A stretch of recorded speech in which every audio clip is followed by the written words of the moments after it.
రైతాంగం వర్షాలు లేక వర్షాభావ పరిస్థితులు ఒకవైపు సాగర్ ఆయకట్టుకి నీరందక మరోవైపు దశాబ్ద కాలంగా అవస్థలు పడుతూ ఉన్నారు.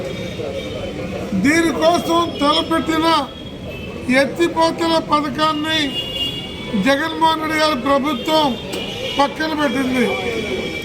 వరికి పిడిసిన ప్రాజెక్టుకి ప్రభుత్వం దిగిపోయే టైంలో మొన్న ప్రజలను మోసపుట్టడానికి శంకుస్థాపన చేసింది. ఈ ప్రాంతంలో ఉన్న రొంపిచెర్లు కానీ శావలాపురం కానీ ఈ పరిసర కీలకమైన మండలాల్లో తొలి పంట వేయటం మానేసి చాలా సంవత్సరాలు అయింది. రెండో పంటగా ఉన్న శనగ మినుము లాంటి పైర్లేస్తే మొన్న వచ్చిన తుఫాను ఆ పంటలు పూర్తిగా మొలకలోనే మునిగిపోయి కుళ్ళిపోయేటట్టు చేసింది. రాష్ట్ర ప్రభుత్వం నిమ్మకి నీరెత్తినట్టుంది.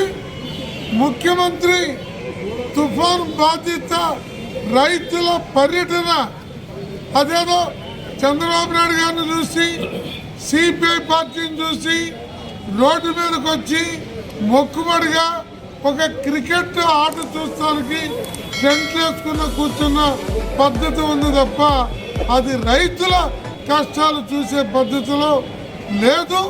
ఇవాళ జగన్మోహన్ రెడ్డి గారు ముఖ్యమంత్రి కావటం ఆయన కేసుల నుంచి బెయిల్ నుంచి రక్షణ పొందడానికి తప్ప ఈ రాష్ట్ర రైతాంగాల్లో ఈ రాష్ట్రంలో దళితుల్లో గిరిజనుల్లో బీసీల్లో మైనారిటీల్లో మొత్తంగా రాష్ట్ర ప్రజల్ని కాపాడటానికి కాదని ఆయన పదే పదే చెబుతున్నాడు.